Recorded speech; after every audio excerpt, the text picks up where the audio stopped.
একটাই মোমবাতি। কবি নীরেন্দ্রনাথ চক্রবর্তী।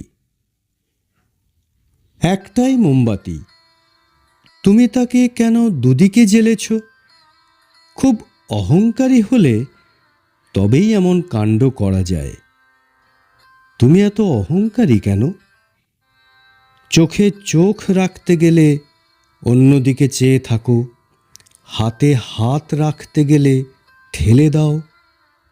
হাতের আমলকি মালা হঠাৎ টান মেরে তুমি ফেলে দাও, অথচ তারপরে এত শান্ত স্বরে কথা বলো যেন কিছুই হয়নি, যেন যা কিছু যেমন ছিল ঠিক তেমনি আছে।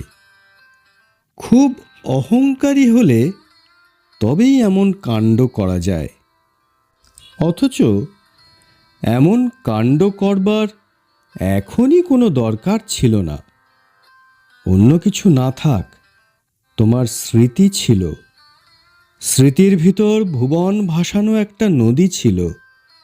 তুমি নদীর ভিতরে ফের ডুব দিয়ে কয়েকটা বছর অনায়াসে কাটাতে পারতে, কিন্তু কাটালে না। এখনই দপ করে তুমি জ্বলে উঠলে ব্লাউজের হলুদে। খুব অহংকারী হলে তবেই এমন কাণ্ড করা যায়। তুমি এত অহংকারী কেন? একটাই মোমবাতি, তবু অহংকারে তাকে তুমি দুদিকে জ্বেলেছ।